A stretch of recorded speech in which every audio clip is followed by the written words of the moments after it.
신박한 경제 핵심을 신박하게 풀어드리는 시간입니다.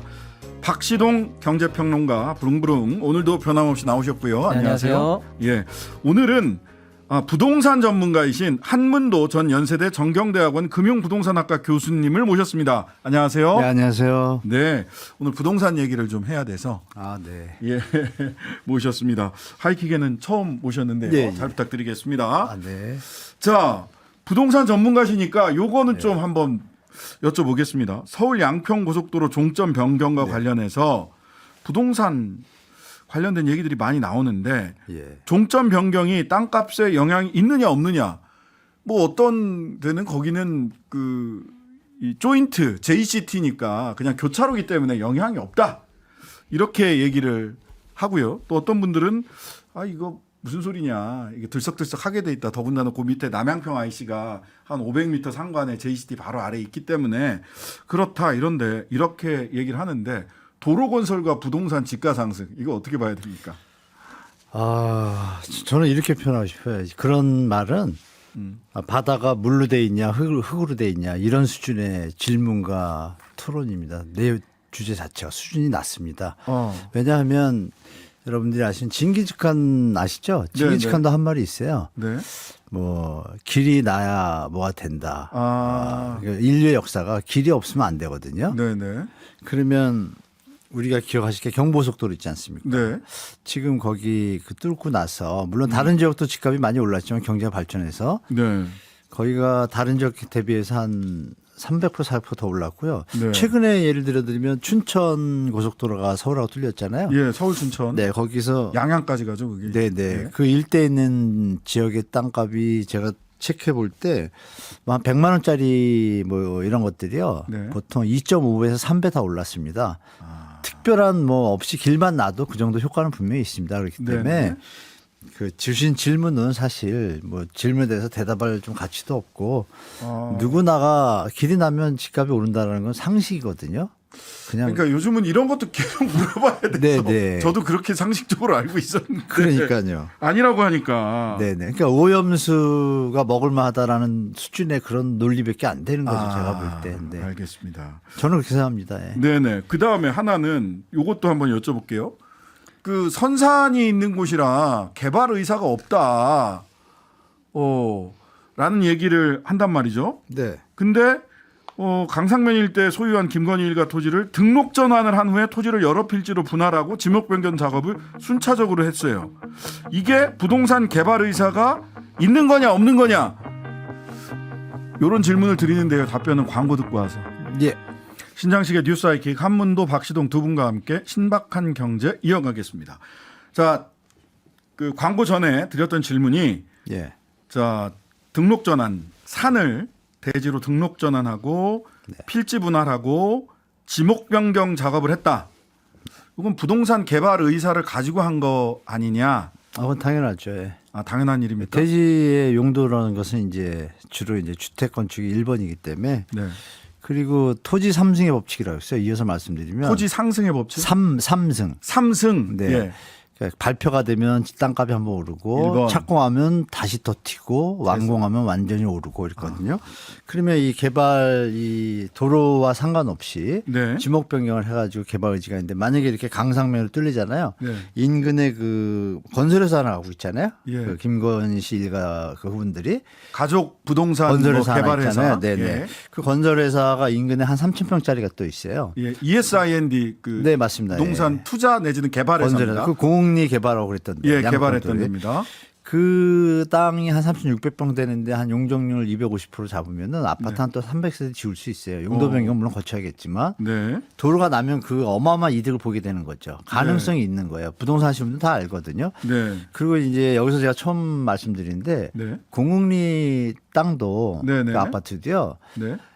10년인가 7년 동안 허가가 안 난 땅인데요. 그 그랬었죠. 원래 토지 소유주가 예. 인근에 아파트를 지은 사업 시행자 갖고 있었어요. 근데 허가가 안 났는데 네. 이 양반들이 사고 나서 허가가 났죠. 최현순 씨와 ESIND가 네. 사고 나서. 그러니까 이런 형태로 아마 이것도 진행될 계산을 할 수도 있겠죠. 그래서 이거는 제가 볼 때 철저하게 국민 세금을 개인의 어떤 사익 취하는 용도로 변경돼서는 이거는 절대 안 되는 거죠. 공정과 네. 상식과 좀 너무 거리가 먼 모습이다라고 좀 말씀드리겠습니다. 예, 어쨌든 상식적인 질문 두 네. 가지였습니다. 도로가 나면 부동산 가격이 오르냐. 그다음에 산을 등록 전환을 하고 지목 변경 작업을 한 것은 부동산 개발 의사가 있었던 것이냐. 둘 다. 당연한 걸 이렇게 물어보시면 참 거기도 살짝 제가 한번 난처합니다. 예, 의견을 박수영 좀 더 드리면 평론가님. 이게 개발 호재냐, 땅값에 도움이 되냐는 건 너무 당연한 말씀이고요. 예. 지금 그 현재 그 부지로 옮겨졌을 때는 밑에 있는 IC를 통해 가지고 강남으로 20분에 주파한다는 거잖아요. 예, 남양평 IC. 이거는 뭐 무조건 호재니까 더 뭐 얘기할 필요가 없고요. 네. 근데 이제 여기서 요즘 새로운 얘기가 나오는 게 네. 직접 그 해당 그 김건희 여사 그 가족들의 부지가 직접 수용되는 건 아니지 않느냐. 현재 안에 따르더라도 근데 네. 무슨 이득이 있느냐 이렇게 얘기하는데요. 그걸 잘 모르는 얘기고요. 뭐냐면 최근에는 오히려 직접 수용되는 부지에 포함되는 것보다 그 개발 이익을 보고 있는 사이트 바로 바깥에 있는 게 더 이익이 큽니다. 그 영향을 받는 부의 효과가 있는 지역. 네, 네. 그러니까 당연히 이것은 호재를 받는다고 보면 되고요. 네. 이게 개발 의사가 있었느냐라는 거는 너무나 당연한 질문인데 형질 변경이나 지목 변경을 하려면요. 이 절차가 어떻게 되냐면요. 먼저 개발 행위 허가를 하는 절차 내에 들어가 있는 거예요. 그러니까 절차를 그렇죠, 밟는다는 그렇죠. 것 자체가 개발 행위입니다. 예. 동금 이의여예요. 예. 이걸 물어보는 것 자체가 어이없는 거죠. 지금까지 쌀로 밥 짓는 얘기였습니다. 그렇죠. 그 얘기죠. 이게 근데 그게 아니라고 막 장관이 나와서 자꾸 말씀을 하시니까 법적 궁금해서. 절차가 개발 행위 허가 절차입니다. 예. 네. 그러니까 그 등록 전환, 예. 그다음에 지목 변경, 형질 변경 이런 것 자체가 개발 행위라는 예. 큰 카테고리 안에 들어가 법에 있는 들어 있습니다. 아예 예. 명문 법에 다 들어가 있는 거예요. 네. 쌀로 밥 짓는 얘기입니다, 사실. 네. 이거를 다시 방송에서 질문을 하고 답변을 그렇죠. 드려야 되는 것 자체가 지금 우리가 이 토론이 이 이슈가 얼마나 이상한 지형에서 지금 벌어지고 있는지를 그렇죠. 확인하는 과정이 아니었을까 싶습니다. 자, 다시 본격적으로 요 얘기를 좀 해보겠습니다. 정부에서 2023년 하반기 경제정책 방향을 발표하면서 역전세난 해소 대책을 내놨습니다. 네네. 요 내용부터 좀 정리를 해 주시죠. 일단 하반기 경제정책 방향 내용이 워낙 많은데 살짝만 짚어드리면 일단은 뭐 우리나라 경제 성장률을 조금 낮췄고요. 그다음에 뭐 물가도 안정화될 거라고 예측했습니다만 한국은행은 또 바로 상반된 내용을 또 이어서 발표를 했고요. 네. 여러 가지 발표가 있었습니다. 근데 그 중에서 특히 이제 오늘 중요한 게 역전세인데 부동산 관련해서 정부는 하반기에 연착륙을 하겠다라고 해서 거기에 강점을 두고 세부 내용으로 역전세 대책을 냈는데 네. 가장 중요한 것은 일단은 그 7월 말부터 한시적으로 1년간 조치를 하겠다라고 했는데 구체적 조치가 임대 사업자의 경우에는 임대소득과 이자 비용에 관한 그 비율 RTI인데요. 이것을 이제 1.25에서 1.5 사이였는데 1배로 낮추는 거. 그리고 개인의 경우에는 DSR을 40% 대신에 DTI 60% 이렇게 적용하는 걸로 해서 부동산 연착륙을 해소하고 이제 부동산 연착륙을 하고 역전세 문제를 해결하겠다. 이게 이제 하반기 경제정책 안에 들어와 있어요. 네네. 이건 이제 구체적으로 오늘 얘기해 보면 될 것 같습니다. 예, 그러니까 그 얘기는 뭐냐면 결과적으로 역전세라고 그러는 게 이제 전세 보증금이 집값보다 높아졌을 때 집주인이 이걸 돈을 어떻게 줄 거냐. 근데 집주인이 빚내서 보증금을 줘라. 집주인이 빚을 더 많이 낼 수 있게 해주겠다. 뭐 DSR도 있고 DTI도 있고 LTV도 있고 뭐 여러 가지가 있는데 이거 뭐 개념을 여기서 지금 막 길게 얘기할 건 없고 집주인한테 돈을 더 빌려주겠다.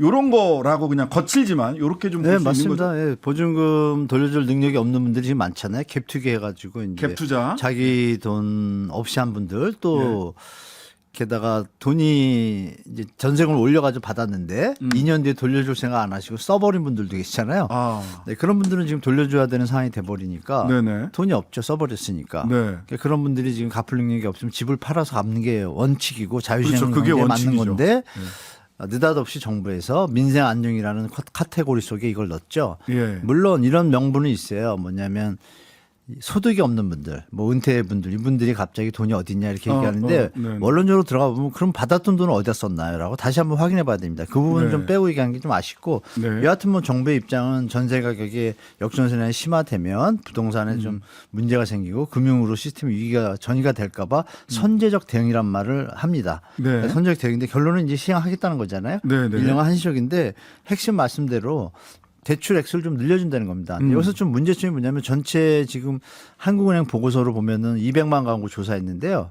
그 중에 한 50%가 넘게 103만, 100이 정확히 102만 8천 가구, 네. 103만 가구가 이제 위험 가구라고. 아, 역전세. 네, 200만 가구를 조사했는데, 예. 근데 원래는 한 320만 가구 조사해야 된다 그러더라고요. 네, 제가 네. 담당자 박사님하고 통화를 했거든요. 네. 이거 어떻게 뽑았냐 했더니 원래 한 300 몇십만 해야 되는데 200만 개 해봤다. 네. 그러면 한 30% 업이 되잖아요. 네. 그러니까 평균으로 볼 때 7천만 원 정도 돈이 모자른 거예요. 줄 돈이 없어요. 아, 집주인이 전세 보증금으로 줄 돈이 네, 한 평균. 7천만 원 정도 평균적으로 없어요, 네, 지금. 네. 그러니까 이제 비싼 지역들은 몇 억, 뭐 5억, 10억씩 그렇죠. 없는 데도 있고 어떤 데는 뭐 1,000, 2,000 데도 있고 여러 가지가 있겠지만 평균은 그래요. 네. 그러니까 이 부분에 대해서 역전세가 났을 때 원칙으로는 팔아서 갚아야 되는데 이게 좀 혼동스러우니 네. 능력이 있는 담보대출 능력이 있는 분들에 한해서 또 LTV 70%는 지키면서 네. 말씀 주셨던 대출을 늘리겠다. DTI 이자만 내는 기준으로 바꾼 거예요. 그래서 네. 단순한 예를 말씀드리면 연봉 5천인 분들이 실수령액이 400이 조금 안 되는데 네. 그 이자로 계산하면 60%면은 400에 60%는 240이잖아요. 예. 240이 넘는 돈을 낼 정도의 돈은 안 빌려준다는 얘기죠. 60%까지만. 그럼에도 불구하고 계산해 보면 현재 3억 5천 정도 대출 받을 수가 있는데 네. 그게 한 5억 정도 됩니다. 한 1억 5천 더 받아요. 그래서 이 1억 5천 더 받은 걸 단 전세 보증금이 모자라서 나가는 분들한테만 대출해 주겠다. 이렇게 한정적으로 했습니다. 그래서 조금 긍정적인 면도 분명히 있긴 있습니다. 그러나 시장에 조금 잘못된 신호도 분명히 같이 존재한다고 말씀드릴게요. 그러니까 이런 거죠. 원래 은행에서 전세 제도를 그 금융의 관점에서 보자면 임차인, 그러니까 예. 세입자가 돈을 무이자로 그 임대인, 집주인한테 빌려주는 거거든요. 무이자로 빌려주는, 금융의 관점에서 보자면 네네. 무이자로 집주인한테 빌려주는 거예요. 근데 은행에서는 이자 받고 집주인한테 돈 빌려줬다가 그 안 갚으면 그냥 바로 경매 치잖아요. 그렇죠. 근데 세입자는 경매를 못 쳐요, 대체로. 그리고 경매를 칠 것 같으니까 임대인한테 야, 돈 좀 은행에서 더 빌려다가 이 사람들한테 돈 줘라. 이렇게 한 거예요, 결과적으로. 그렇죠. 네네. 예. 왜냐하면 왜 경매를 못 치냐? 배를 째라고 하거든. 임대인이. 일단 경매를 할 수 있는 방법은 있어요. 입찰권 등기하고 하면 되는데 예. 과정하고 시간이 너무 많이 들어요. 그러니까요. 임대인에 비해 일반 채권자보다 불편합니다. 그래서 예. 이런 것도 법이 좀 바뀌어야 됩니다. 임차인이 돈을 못 받게 되면 바로바로 임대인이 압박을 느끼게 제도가 좀 개선돼야겠죠. 임대인들은 뭐 대체로 그렇게 하잖아요. 야, 다음 세입자 들어올 때까지 나 돈 못 들려주니까 그냥 살고 있어. 네네네. 보통 이렇게 얘기를 하죠. 예, 예. 자, 그런데 이게 원래는 자본주의 시장 논리로 따지면은 그 세입자들이 그렇게 경매 치고 나가도 되는 건데 그렇게 지금 하면 경제에 굉장히 큰 부담이 되니까. 근데 뭐 그게 그런 게 이제 정부의 논리입니다. 논리인데 말이 안 되는 게 보세요. 예. 팔면 되잖아요, 집을 싸게. 집을 싸게 팔면 집값이 그냥 뚝 떨어지면 대한민국 경제가 다 박살난다라고 아니, 지금 생각하지 집값이 않나요? 너무 올라가지고 지금 현재 너무 박살난다 올랐다. 그러는데 논리가 안 맞는 거 보세요. 예. 그 지금 우리 영끌 때 거래된 집수가 한 100만 좀 넘어요. 네. 서울 수도권이 좀 심각하다 한 50만 채 되잖아요. 50만 채가 지금 싸게 파는다 무슨 문제가 생깁니까? 아. 2천만 가구인데 아. 언제부터 대한민국 정부가 5% 7%를 위한 정부입니까? 말이 안 되죠. 세수가 부족하다며요. 예. 빨리빨리 돌아가면 양도세 나오잖아요. 세금 메꾸고 여러 가지 거시적으로 봐도 이 정책은 사실 눈 가리고 아웅인 정책이라고 저는 보고 있습니다. 예. 2천만 가구 중에 50만 가구를 위한 정책이다 지금 나온 게 이런 평가세요? 사실은 정부가 올 네, 초만 박수동 해도 평론가님. 그 여러 가지 그 부동산 담보 관련한 규제를 계속 유지하고 있다가 갑자기 풀었거든요. 네. 그러니까 그때 그 규제를 가지고 시장에 던져준 메시지는 뭐냐면 주택을 담보 대출하지 말고 문제가 있으면 가지고 있는 주택을 처분해서 문제를 해결하라. 이게 올 초에 시장에 던져주는 그러니까 메시지였어요. 집 팔아서 문제 해결해라. 예. 그렇게 되면은 사실 집값도 천천히 더 밑으로 하방하겠죠. 그렇죠. 더 싸지겠죠. 그런데 지금 이런 규제 완화에 큰 기저에 흐르는 큰 기조가 확 바뀐 겁니다. 뭐냐면 어떻게 바뀐 겁니까? 집을 팔지 마라. 팔지 말고 대기해라. 대기하라. 그래서 왜 다 팔게 되면 집값이 내려가거든요. 집값 내려가는 것은 우리가 그 용납할 수 수 없다. 이렇게 기조가 바뀌었다고 보시면 됩니다. 아, 올 초까지만 해도 집을 팔아서라도 이 문제를 해결을 해라. 세입자 문제를 해결해라 했는데 지금 이번에 네. 하반기 경제정책 방향에서는 집 팔지 말고 대기하세요. 집값 떨어지는 거 정부가 용납 안 해요. 그럼 어떻게 해요? 더 돈 빌려줄게. 네, 그러니까 임대인을 또 빚쟁이로 만드는 거죠. 임대인을 엄밀히 보면. 빚쟁이로 또 만든다. 사실 근데 이거에 대해서 많이 얘기되는 분들이 그 사실 갭 투자했던 사람들한테까지 돈을 더 빌려줘야 되냐? 갭 투자했던 거는 회수해야 되는 거 아니야? 뭐 이런 그러니까 얘기를 하고 있어요. 다행히 정부가 그 부분까지는 또 도덕적 해이를 생각해가지고 담보 능력이 있는 분들을 우선적으로 하고요. 네. 그것도 LTV를 70%선에 끊었어요. 어. 여기서 문제가 뭐냐면 10억짜리 집이 15억이 되고 전세가 7억에서 만약에 11억이 됐다. 그러면 네. 다시 원시되면 4억을 내줘야 되거든요. 그렇죠. 지금 11억에서 7억 됐으면 4억 내줘야 되잖아요. 네. 그러면 집값이 10억으로 다시 돌아왔다고 칠게요. 15억에서 10억으로. 예. 전세값은 11억에서 7억으로 내려오면 네. 그러면 4억을 대출 받으니까 이게 채권 설정이 되잖아요. 그렇죠. 그럼 그 다음 사람이 7억을 들어갈 수가 없어요. 왜? 집값이 10억인데 4억 대출에다 7억을 넣으면 11억이 돼버리잖아요. 그러니까요. 오버가 오버되네요. 나잖아요. 예. 또 역전세 깡통전세가 되잖아요. 어. 그러면 이제 어떻게 되겠어요? 가격을 낮춰서 받아야 되잖아요. 예, 예. 그러면 대출을 이미 받았는데 모자르면 어떻게 해요? 또 받아야 되죠. 또 받아야 되죠. 그럼 요번에 이제 한도가 찬 사람은 어떻게 돼요? 사채 가야 되죠. 그러니까 이게 임대인한테 리스크가 이전될 뿐이지. 아. 물론 정부의 그 뜻은 좋아요. 전세인 세입자들이 나가는데 편하게 받을 수 있게 한다. 이 부분은 맞아요. 보증금은 받게 해주겠다. 네, 그거는 맞는 소리. 그 긍정적인 면은 분명히 있다. 그러나 반면에 문제점도 있다. 이렇게 보시면 될 것 같습니다. 그래서 근데- 사실은 갭 투자했던 주인들이 가졌던 기존에 누렸던 이익 있지 않습니까? 네. 그것은 보존해 준다는 의미가 있는 거예요. 그래서 갭 투자했던 주인들의 임대인들의 이익은 사유화하고 사회적인 공공 비용은 대출로 제도가 대출로, 해결한다. 맞습니다. 이렇게 보시면 될 것 같습니다. 그러니까 근데 이게 그걸 진짜 근데 항상 헷갈려요. 자, 결과적으로 이렇게 해야 세입자도 보호된다. 근데 실익은 그렇죠. 집주인들이 받는 거 아닙니까? 맞습니다. 부동산 불패 신화가 한층 강화되는 논리로 이번 이 조치가 활용될 가능성이 있습니다. 네. 자, 그러면 근데 이제 그럼 사실 그 역전세 문제 세입자가 피해를 볼 수 있다. 그럼 이제 세입자 피해도 덜고 피해도 좀 줄이고 그다음에 집값도 좀 떨어져야 된다라는 게 이제 대체적인 아닌가? 집값은 계속 올라가야 된다가 우리 국민들의 대체적인 아, 그렇지 않습니다. 요새 여론조사 나왔는데요. 예. 그 떨어지는 쪽을 원하는 분들이 훨씬 많습니다. 이미 예. 데이터에 많이 나왔습니다. 네. 그럼 역전세 문제를 해결하기 위해서 이거 지금 뭐 임대인에게 또 사실은 위험을 전가하고 그렇죠. 정부가 또 그거를 빚으로 은행권 빚으로 이렇게 그 개런티를 해주는 은행만 이런 좋죠. 건데 네, 은행만 좋죠. 예. 왜냐하면 은행은 언제든지 집을 경매칠 수 있기 때문에 은행은 좋습니다, 사실. 이 역전세 문제 그럼 어떤 쪽으로 해결을 할 수 있을까요? 해결의 방향이 있습니까? 원래 그냥 놔뒀으면 전혀 문제 없습니다. 그냥 놔뒀으면 놔둔 상태에서 문제가 심각해질 때쯤에 이게 나왔으면 국민들도 이해가 되죠. 네네. 근데 지금은 너무 선제적이에요. 시장에 아까 우리 소장님 말씀처럼 예. 잘못된 신호를 주고 있어가지고 이게 시장이 팔 사람도 못 팔고 못 팔게 하잖아요. 그렇네. 팔 사람도 못 팔고 살 사람도 살까 말까 힘들게 하고 이런 시장을 아주 좀 제가 볼 때는 혼동의 시장으로 만들어버린 정책이 돼버린 거죠. 그러니까 받아들이는 사람들은 자 버텨 집값은 정부에서 절대로 안 떨어지게 할 거야 라는 메시지로 그건 받아들이게 이제 갭 투기 많이 한 사람만 하는 소리예요. 일반 사람은 절대 그렇게 안 하죠. 교수님 말씀처럼 왜 이게 지금 시장을 약간 혼동의 그 예, 현장 국면으로 반응 만들었냐면 좀 알려주세요. 실제로 어떻게 됐나 봤더니 지금 뭐 부동산 114 그 사기업 업체지만 여기서 이제 조사한 거에 따르면 매매 전세 모두 현재 1년 만에 일단 하락세는 멈춘 것으로 조사가 됐습니다. 그래서 이제 매매는 48주 만에 전세는 51주 만에 일단은 하락세는 멈춘 것 같은데요. 일단 네. 이 대책이 전세 관련해서 대책이긴 하지만 이게 결국 매물을 막는 효과가 있거든요. 집주인이 팔질 않으니까요. 팔질 않아. 버티니까. 물건이 그러니까 안 이제 나와. 매매 집값도 안 하락도 떨어지고. 일정 부분 약간 막아주는 효과가 있어요. 근데 사실 이제 정부의 원칙은 아까 말씀드린 것처럼 집값 안 내리는 거에 강점을 두고 이 대책을 세운 거 아니겠습니까? 그러다 보니까 사실은 많은 전문가들이 예측할 때 최근 몇 년 사이 너무 많이 올라가지고 예. 일정 부분 또 고금리에 따라서 하향 안정화되는 추세였는데 이게 지금 강제로 개입되면서 현재 상황을 장기적인 하락이 멈춘 상황으로 봐야 되느냐, 여기서 다시 하락할 거냐 올라갈 거냐에 대해서 지금 이 전망이 혼동이 되고 그러면 있습니다. 여기서 혼동이 되고 만약 있습니다. 한 번 더 떨어지면 빚을 더 냈던 임대인들도 엄청난 집주인들도 엄청난 부담을 더 갖게 되는 네, 거잖아요. 더 큰 리스크를 안게 되는 거죠. 이건 이번에 좋은 정책이 아닙니다, 사실. 연착륙 돼가지고 그나마 다행히 뭐 아무튼 그렇게 되면 다행인데 만약에 추가 하락이 다시 발생하면요 지금 늘어난 대출까지 폭탄으로 올 가능성이 있죠. 더 큰 폭탄을 안게 되는 것이다.